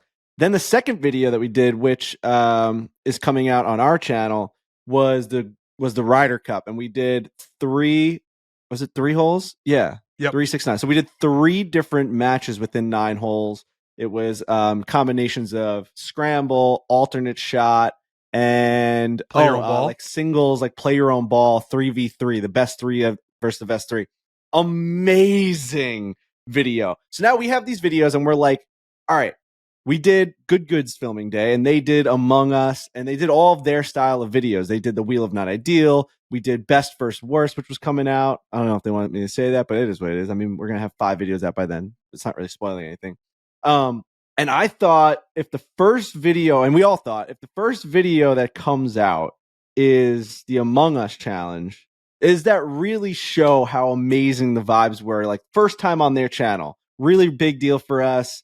Million more subscribers than us. They just get YouTube. Like, they've grown up in YouTube. They understand it. Is that our best? Like, we are here, good fans. This is who we are. And we decided no, and that we actually gave them our video. That we traded a video. So we traded, I think it's the first YouTube collaboration trade of all time. We traded the greatest golf match in YouTube history, which was Foreplay versus Good, for the Wheel of Not Ideal. It was a straight up trade. There was no cash considerations. There was no future draft picks. We're all still on the same team. I'm not going to good. You know, Bubby's not coming to Foreplay. We're all on the same team. We just traded video straight up. We made a straight up trade. It was like there were handshakes that were done at the airport, and it's like, this is the trade. And I think it worked, man. I think people really saw good golf, which their fans are used to, and I think they saw that like we really cared about that match and that we respect what they've done. And if it was on our channel, it would have crushed. But we were willing to give that up to make sure that this collaboration made sense. And I think it was the perfect decision. I could not possibly agree more. I'm glad we did that. I think everybody could kind of see like from our standpoint of like, yeah, we first time the video goes out, we know their video is going to come out before ours on their channel. And I also think it makes, as crazy as it is, like it really does matter chronologically when things were filmed, also when they come out. Like I think it is a little bit more noticeable to the audience listeners that like that first video that ever went out from the 5 that we filmed was also the first that we all filmed together. So we are like feeling each other out and getting to know each other throughout that first 9-hole match, as the audience thinks that that's our first time. Like, we're not good enough to be in Hollywood where we film the last scene of the movie like the first day. Like, we're kind of like just normal people out there being like, oh, this is our first time playing golf. A response that Luke might have to one of my swings is like his genuine first reaction seeing me hit that type of shot in his life. And so I think that kind of mattered. And I think that we were all able to kind of compute that and just say, hey, like, are you guys interested? Do you guys want, one of these 2 videos from day one? They were like, yes. We weren't sure, like, do we film that much differently and than they do? So would that work? And they were unbelievably cool. And like, nope, this is perfect, blah, blah, blah. And I think it did work well. It's nice to see people. And I think that it's shown in the video and will continue to be that like we truly were we were vibing with those guys. They were vibing with us. It was fun to be out there. We were at a cool place. Everybody was appreciative. It was just very positive the whole time. Dude, and shout out to their editors. The way they handled Francis, I thought was so clever. Where, I mean, going into it, as we're talking about now, we were all just thinking, this is a Foreplay, this is a Barstool video, so we can just say whatever we want. And Francis kind of does that anyway. And we were worried that they were going to just take out a lot of Francis' stuff because he's so off the wall and derogatory and just not what their channel does. And them cutting him off every time he was about to say something horrific, I thought that was such a cool way to handle it, because they could have just taken it all out and then you just don't have all those little great bits that Francis was doing. But for them to do it the way that they did and just cut it off, I thought that was very, very clever. Yeah, and on the editing front, it was amazing. On the editing front, one of the things that drove me crazy that was taken away from this, and we always get this, is that our videos come out too slow and that our editors are too slow compared to these other groups because they film it and they put it out faster. First of all, to that, I say there was an agreement that they were going to put theirs out first. We were going to put ours out second. We had some videos that we had to get out before the year 2023 ended that forced us, as you can see, we had a Barstool Classic video that had to go out. Clearly, we would sit on that to put out the good stuff, but it had to go out in 2023, advertising, all that deal. Shout out to No Laying Up advertising tweet. We had to get it up. It's just one of those things. Maybe that is our what was the word, antithetical towards being the golf fan. Like, we are probably wrong in that aspect. We had to put out an ad video. The other thing I'll say is if you watch their videos, and we talked to them about this around a fire, they don't care. Max and Colin, their 2 editors, are probably 2 of the best in the business at being able to do what they do. Yeah. They are very more bare bones than we are. And that's just the bed that we've made. Now that Trent makes his bed every single morning and we have to sleep in it. We put 1,000 graphics on our videos. And I was talking to Brendan about it, and he's like, dude, like, they are able to get it out quicker because their fans just like this, like, immediate upload. It's like old school Barstool where it's like just a shaky camera zooming in on the content, because that's all they care about is the content. They don't care about it looking good. For us, we've made our thing like if you watch it, there's going to be 1,000 different camera angles. There's going to be a drone shot getting the ball hitting the green. There's going to be a bug on the top right that shows exactly what the match is at. If you go watch our video with them, there's really no upper right. Like the whole time, it's like there's no like name of who's hitting it, and there's no like how far the hole is and like what shot they're on, and there's, you know what I'm saying? Like, you know, that adds hours and hours and hours. That might be dumb on our part, for Just a sure. different style. So much dumber on our part. It's not efficient, but it makes that's what makes our video our video. I don't know. That's just our difference. Is like our guys take a little bit more time on it to put their little tricks on it. Good doesn't have to do it. They're going to hit 1 million. They've got a stranglehold on that fucking YouTube community because they're amazing and they're really, really funny, and they're just like they know what they know what their fans want, and we know what ours want. Right. If we put out a video like that, our fans would fucking shit on us, being like, "There's no information on the screen. What happened to this? Oh, the guys took the day off. It was Christmas week. They just didn't want to put any graphics, no tracers. Where'd the drone go?" Like Brendan has tweets and messages of our fans on our channel being like, "This video sucked because there was nothing this, nothing that." So we have to keep it to the way we've done it. So yeah, I just didn't want like our producers getting shit on. They're fucking grinding, putting out. I think I tweeted at a guy, we put out like 152 videos this year on YouTube. So that it was like 87 YouTube like produced videos plus all the podcasts that we put out, which is also an edited video that goes up on YouTube. That's not even including Daily Nines and Foreplay Versus that go on Twitter. So 52 weeks in a year, these guys are putting out 200 videos. I mean, come on. I don't know how much more you want them to do. It's crazy. We kind of have to do it that way to a degree because our stuff's hard to follow because we're not that good. And the way that we came up with the formats and the way that we kind of ended up on the YouTube golf is it wasn't our original priority. We were basically, doing snail mail, and all of a sudden, YouTube existed and became this huge thing that we're now trying to get bigger in. But we've been doing podcasts, we're doing quick hitter social stuff. And then the way we got into like longer form videos was like, oh yeah, he's going to get X amount of strokes. We're going to play against each other. You kind of need to know how many strokes this guy getting here. Where are we at in the match in order to like follow our stuff? Those guys, man, focused all their creative energy towards matches where they're so creative that their matches are, I would say, they're more like, sure, wacky YouTube, but they're pretty damn easy to follow and straightforward of like, This is just the team. This is what they're doing. And they all hit it pretty damn good that like they kind of just need to zoom in on the fairway and the green. Our shit's a nightmare. Like, we're hitting it all over the planet. So we're trying to keep track. I guess guy's putting for 6, but actually it's net 4 because this guy's played the hole well. And like, we kind of need to tell people that stuff. And our damn poor producers have to like keep all that stuff, keep track of all that stuff while they're filming, editing, and then try to use graphics and everything else to be like, all right, I know we've seen these guys all over planet Earth here, but now we've made it to the green, and here's a chance for them to tie this hole. We kind of need to tell people that. Maybe we're just wrong. I mean, if you watch that Among Us video, there is nothing on the screen, and that's a chaotic video.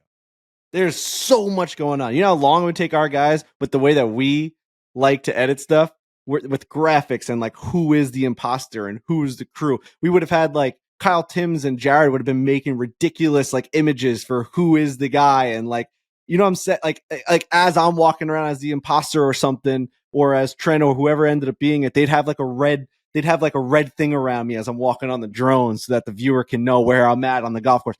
These guys know that they don't have to do it, and they're really good at describing what's happening. If you watch Garrett go to the camera, he's this is what's happening, and this is, I am this, and this guy's that, and this is where we're at in the hole. Their viewers just enjoy it. They are right. They're the winners in it all. I mean, I'm not saying that what we do is correct. It's just what we do. I don't know. That's and I think we always have to keep it to that. Because I think our guys have a lot of pride in the way that they edit it. It's their style. It's their own version. Just as Good's very proud that they don't have to do it and that they can just run and gun. I'll put a ball in this conversation by saying the Ryder Cup video that we have coming out, and I know it's all hyperbole. They named theirs the greatest match in YouTube history, which there's an argument to be made that it is. The Ryder Cup video that we are coming out with on our channel with Good is incredible. It's incredible. And one of the reasons we felt so good about, being like, let's trade a video is because we had 2 great videos. And that Ryder Cup video, it's coming out after the Tiger video, I would imagine. It's so good. And people want to see more of this good foreplay collaboration. The vibes are so good. The videos are so good.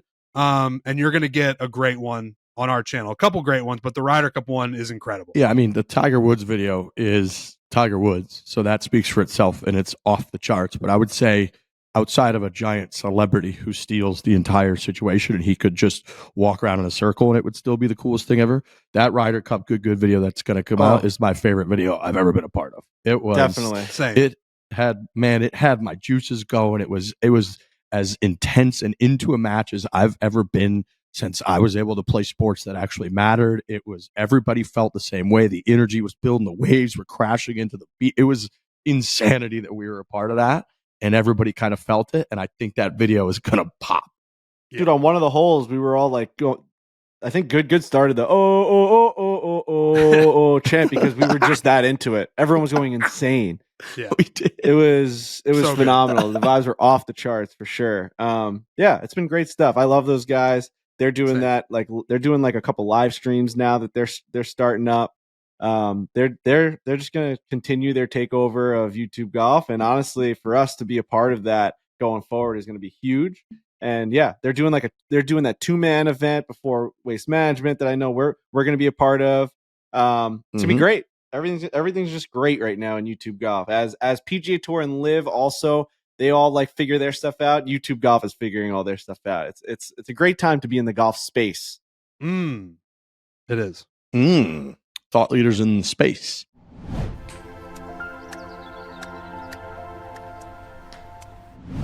Did you find any subscriptions you forgot about or any you paid for twice and did not realize it? I'm sure you have. It's happened to me. It's happened to everybody. It happens all the time, especially today's day and age.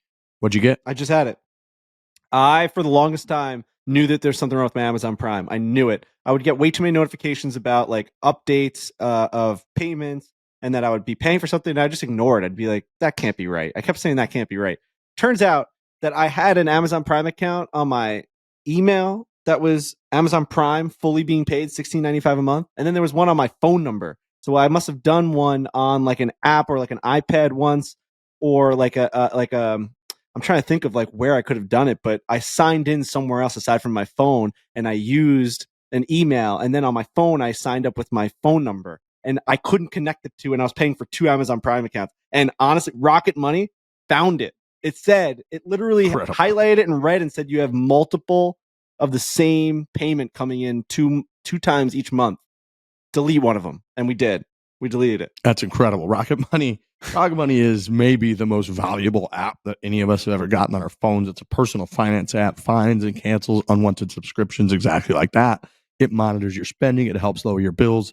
Rocket Money has over 5 million users and has helped save its members an average of $720 a year, with over $500 million in canceled subscriptions. So stop wasting money on things you don't use. Cancel your unwanted subscriptions. Manage your money the easy way by going to rocketmoney.com/4. That's rocketmoney.com/4. rocketmoney.com/4.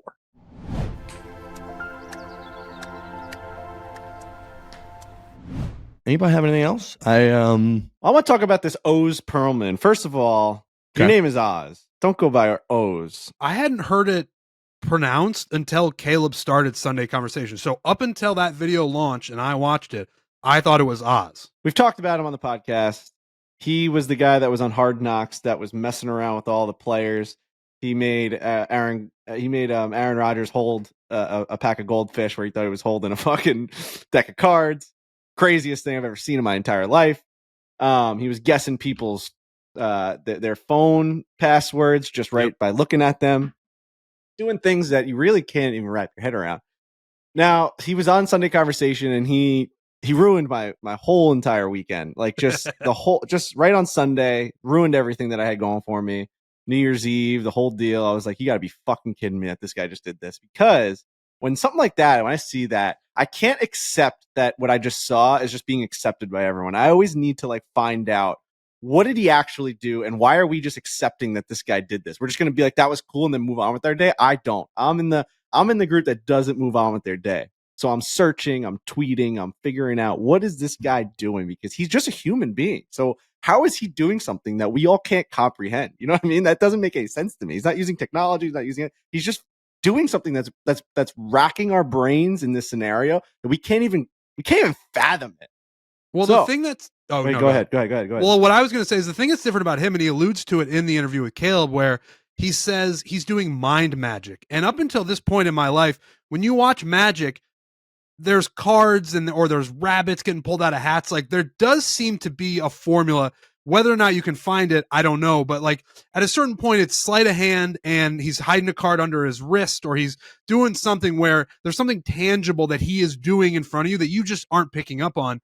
Right. This mind magic thing is the hardest thing to wrap your mind around, because it seems like he is putting thoughts in your head or that he's reading your mind, which to me is territory that isn't real. You're getting into the territory of like psychics. Like everyone laughs at psychics. If there's a psychic like down the street, like go and read, they're going to touch the crystal ball and they're going to predict your future. People laugh at that. But this guy is doing something more similar to that than a card trick, because he's messing with your mind, but he's so accurate that every time he does it, it works. He is putting so much on the line every time he does one of these. Every time.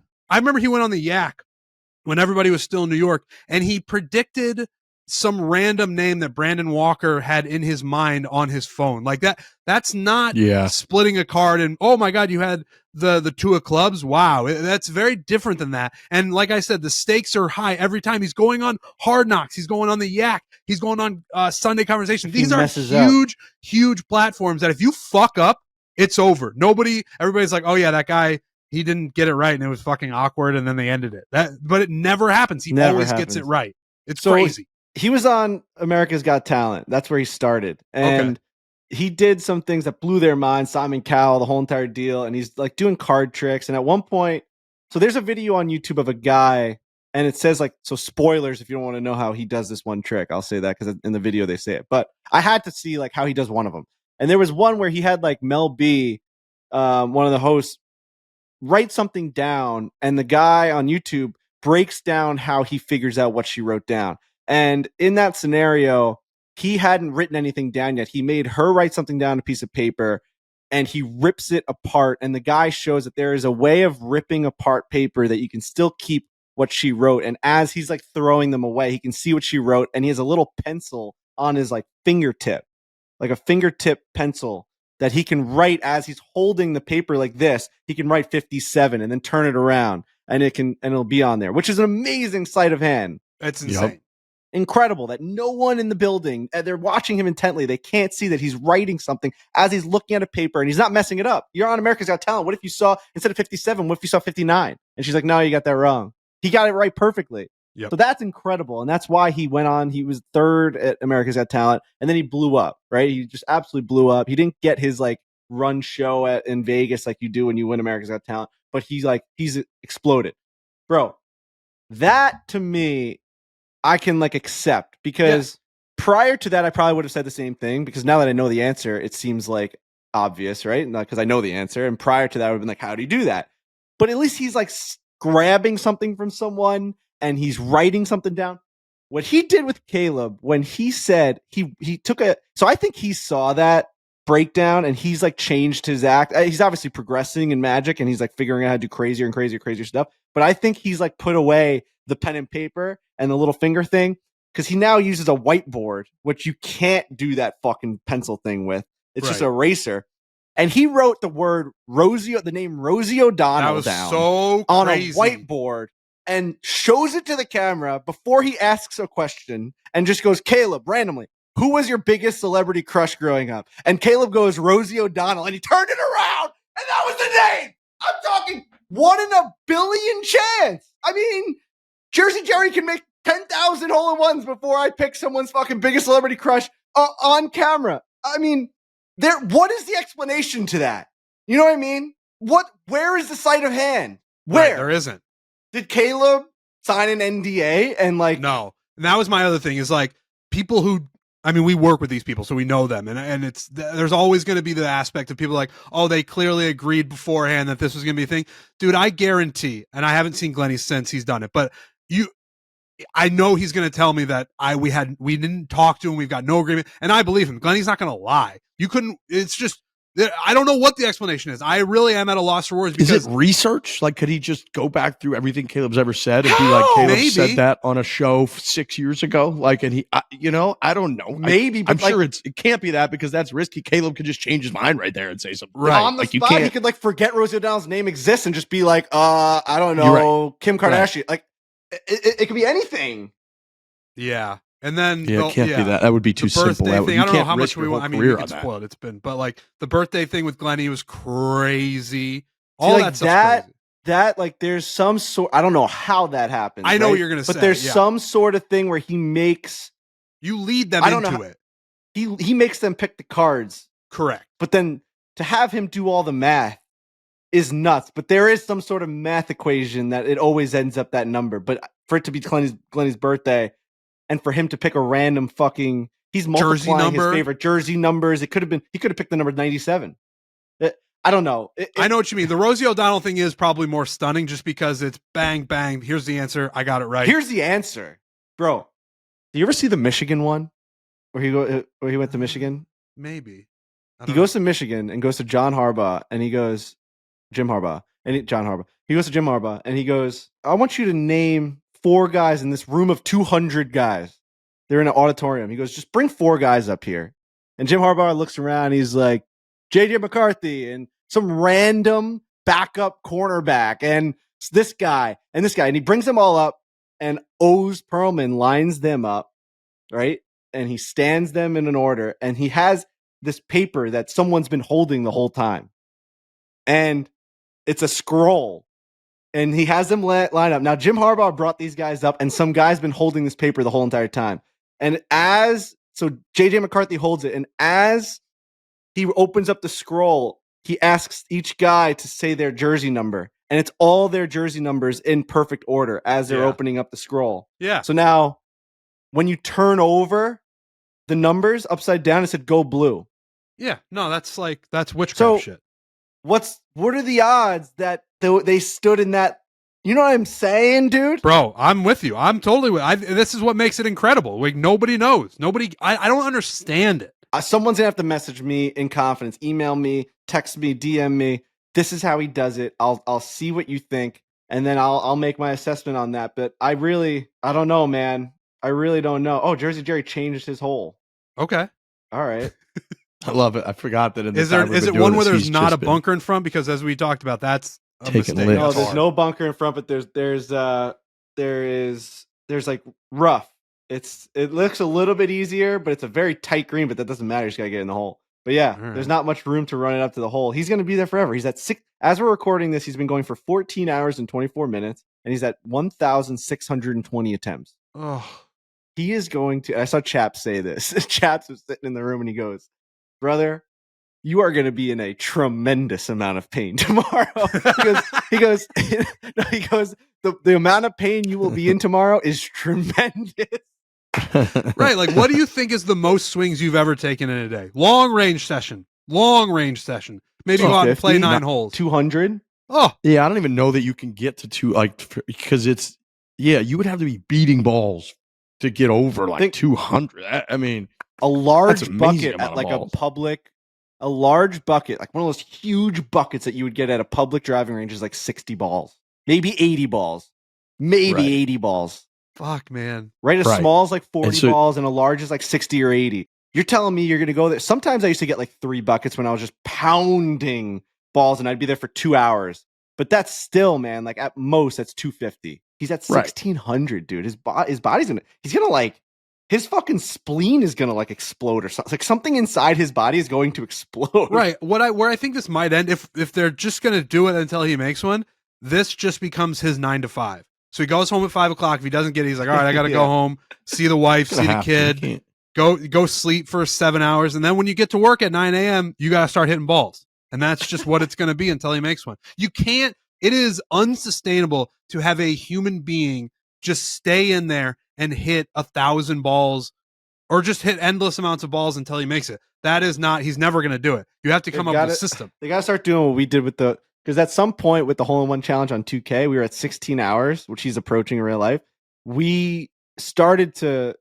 I started to like make the green go towards the hole. Remember, Right. I was like picking I went to like Augusta's par 3 tournament, and like the 9th hole was like an automatic hole in one if you hit the slope. And then like I just needed to get it in because I knew the other greens, every swing was never a chance. Right. So at some point he's gonna need to pick a green where there's a fucking funnel. Oh, you actually know where I think we did it? We went to Top of the Rock, and we're playing the same hole over and over again, Top of the Rock at Big Cedar. And it's the time that we did it was Wednesday par 3. Oh yeah. I just did Top of the Rock recently, like a couple months ago. Yeah. But the problem is with 2K, you can't keep playing the same hole and you have to putt out and chip. So it's like right. Takes a while. What's going on with our guy Kyle Timms? He being accused of emailing something to Kirk Minahan. He just tweeted out the idea that I would ever in my right mind email at Kirk Minahan anything ever is insane. My asshole is puckering right now that I even was just mentioned him on here, and then tagged the Barstool Radio crew. What's our guy Kyle Timms going through right now? Yeah. KFC sent out that email. So they talked about on the radio. Kirk Minahan said that like New York is a bunch of like whatever, like everyone's too happy and pussies, they're like soft and they're pussies, bunch of pussies. And because he saw like the Christmas exchange, the Secret Santa video, and everyone was super happy and it was like a good vibe. It was wholesome. Kirk was just being Kirk. Kirk was being Kirk. It was hilariously funny the way that he said it. And he's just like, yeah, they've got nothing going on in New York. Chicago's where it's at. He's trying to fucking create something. And KFC sent out like a full blown email to the whole New York City content office being like, don't take. I see where his mind was at because like there are people that like shouldn't go after Kirk because Kirk will end their lives if they can't handle it. But you can't send it to the whole entire company, which he's admitted like he didn't even know who was on that email. He just sent it to New York City content. You don't know who's on it. That was dumb because there's like 200 people on there. Yeah, so he sent out basically being like, don't take the bait. Like, don't respond to Kirk. Let's just keep doing our thing. Just ignore him, blah, blah, blah. And Kirk claims that like five people sent it to him. And now it's like a whole thing about they're trying to find the rat in New York City office. They thought KFC lost the office is what Kirk is saying, and that he has moles under him. And now there is a search for who sent it to Kirk. And it's like, I guess Kyle Timms, I haven't seen what you're saying, but I could assume that people are trying to make the connection between New York City people and Kirk. I saw Jeff D. Lowe was talked about. John Rich was talked about. Clemmer was talked about. And I'm assuming now Kyle Timms his name has been thrown into the ring. Makes a lot of sense. That makes a lot of sense. I see. Well, I will just go back to what I thought originally about it is you just can't send that email. That's too many people. Like, what's the number of people at Barstool you could send that to where you would feel comfortable that it's not going to get back to the person that you're talking about? Is the number like 3 people? Yeah, if I sent that into a group chat, I'd be nervous that someone would say 100%. Something. And he sent it to probably 150 people. That's getting back no matter what. It's a lapse in judgment, is my opinion. No, yeah. Okay, that makes a lot more sense. So they're looking for rats. Thank you. They're looking for rats. Yeah, I see. They're trying to sniff it out. I smoke them out. I get it. But Barstool New York has been doing I got a lot well to catch up on. Barstool New York's been coming up with some good videos, honestly. Like they made it a point to come up with shit because they don't have the simulator to be able to do all this stuff, like these 24-hour streams, and they don't have the basketball court and all that. And you have to kind of be creative with what you put out, and they're putting out one a week, and each one's doing kind of well. I mean, I've enjoyed watching them. I haven't really been a part of them because we've been traveling so much, but I like what KFC is doing. I mean, someone had to do it. It's not like if he's getting shit on for like trying to come up with ideas, that's insane. You know what I'm saying? Like he's actually doing what you're supposed to be doing. He's taking control and he's making stuff happen. No, I'm in the New York office. Vibes are good. I don't know. You know, that hasn't been the what Barstool is normally, where it's just like everybody seems they're in a pretty good mood and makes some feel good content. I mean, we all have, you know, cancer on our stomachs from those early days at the New York office, the first office. But yeah, New York office is good, and they are coming up with good ideas. It's a fun office to be a part of. Dude, I watched back the because we were talking about it last night. Me and a couple of my friends, we were watching the Islander game, and I was like, the days of those goalie challenges with Dave, where we would bring in a hockey player into the office, set up the net, and they would just like get from one end of the office to the other, and we would just rip shots on Dave, was like the most fun times of my life. Like, I watch back, I'm in the background of these videos. The Nick Bonino one where Dave shoots on Nick Bonino and it takes him 92 tries. And Nick Bonino said, I'll make 100 saves on you. And on the 93rd shot, Dave hit his shoulder, Bonino's, and it went up off the ceiling and back behind him and into the net. there's a video of me on the right side, on the left side of the net, on the right side of the video. And I just dropped the camera down. I forget I was filming, and I just celebrated like the Islanders won the Stanley Cup. I went crazy because like it was a frat house. It was all boys just in this like shitty office, just getting shit done. Like just, that was like, before there were best desks friends. on the second floor, right? That was on the second floor. Light Switch Lou was sitting behind Dave. Dave had a backwards hat on, sweating, being like, I gotta get one behind him. And Light Switch Lou has his feet up on the desk, just like on his laptop, like who knows what he was doing. Yeah. And it's just incredible. Go back and watch those videos. The El Prez goalie challenges, even the ones when he was back in Massachusetts, like they were all really, JVR. really he did one with like oh my god, man, they're so good. Like probably some of the best content Barstool's ever put out. It's just good.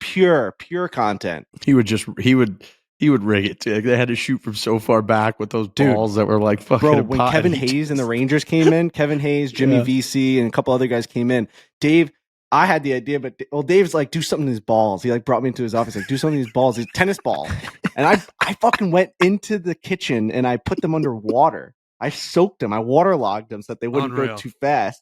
And so Kevin Hayes is like, these are waterlogged. Like these tennis balls are 100 pounds. Like, of course I'm not gonna shoot them fast. Because when they were light tennis balls, they would rip those things. Oh, yeah, they could fire them. I remember when Austin Matthews came in. Matt Martin was there with Matthews, them. Matt Martin, Mitch Marner. If you go back and look at the quality caliber of guys, Zach Werenski was in there. The quality caliber of guys that came in was insane. If we kept doing it, we would have like the Connor McDavids and the Jack Hughes. Like it would have kept going. For sure. Dude, why doesn't Chicklets do it with like RA? Just like keep that thing going. It's the best. You need Dave. I know, but like RA can barely stand. The guy, you see the guy shoot a free throw. I mean, it's like he'd be funny to try and stop. But the best part was Dave being so cocky when he would like catch one, drop it. Yeah, and it's dude, like I used to do the edit of every time he'd catch one, it would be the lightning flame. Yes, boom, wham. Oh, I used to love editing those videos, man. When Michigan won the other day and I watched him like hugging Austin and his mom, I was like, I really wanted to be there. Yeah. Like, that was like, fuck, man. Being with Dave during those moments is like the greatest thing in the world. Yes, we get cancer. Oh my God, Jerry almost hit a hole in one. That was insane. He almost did. It went right through the red. That's nuts. Yeah, we get that cancer feeling. Last night I slept maybe 2 hours because I had heartburn and I ate salmon, edamame, and brown rice for dinner. I didn't even eat anything bad. I had such bad heartburn. I actually turned to Hannah and said, at what point does heartburn send you to the hospital? Because the feeling I have right now. Man, it's that fucking tooth. Dude, I think it's a fucking tooth. That's why I got to get this thing out. All right. Jesus. All right. But I know what you're saying about Dave. He was so happy with that Michigan win. That was incredible. Right. Incredible. Yeah, you can't reach those greatest heights without a little bit of sacrifice and a grind. You just can't. There's no way to get there. And it's always good to see Cousin Linda. Love seeing Cousin Linda. The best. She's great. Yes. The sweetest parents of all time. All right. We're back. It's a new year. We got a lot happening. We got a lot coming out in the next few weeks, which we're jacked up about. So we're just onward and upward. Appreciate everybody listening. Sorry, it may be a new year, and Frankie, you can go then. But it might be a new year, but we're still selling these Tiger Swing Crewnecks. Okay? Yeah, that's right. Let's go 3 years, 4 years. Right. And we're about to sell more of these. And we talk about it a lot, that we have sold more of these than almost anything that this company has ever sold. And it's been largely while Tiger Woods has been on the bench. Hasn't been playing a ton. This guy is going to have a year. He said, I'm going to play once a month. So if you're not ready, and if you're not wearing one of these Tiger Swing Crewnecks while this guy plays as much as he's played in recent memory, you're missing out. Tiger Swing Crewneck, they're the most comfortable crewneck you're ever going to wear. Buy one for your friend, buy one for your boyfriend, buy one for your girlfriend. Just buy a bunch of them and give them out. People are going to love them. These things are amazing. Make it a point for us and our listeners, right? We talked a lot about our fans and our listeners and our viewers. I want that to be the number one selling shirt at Barstool like 3 years in a row. I think it was last year. I think it was this year. I want that to be number one. That would just show that the Tiger Crew and his fan base is just, it's never ending. It's endless. So yeah, that's an amazing call out, Trent. Real quick, for Christmas, we didn't really talk about Christmas too much. I want to say that I am going to Ireland with my parents. I got them. It's been my mom's dream for her entire life. She always wanted to go to Ireland. Her whole family's Irish. I'm 50% Irish, 50% Italian. And I surprised them with one. So we're me with a trip there. We're gonna go for like 6 or 7 days in May. I want to know where to golf out there is what I want to call it out to the people. I know people make Ireland their like number one trip. I think we're doing Dublin and Galway, that kind of area. We're going to stay around. We don't have too long to like do the whole entire country, but we're not going to go north. Just send me recommendations. It's like the number one place to go travel there in Scotland. I want to make sure I hit the right spots with my dad and make sure maybe we'll golf like once or twice.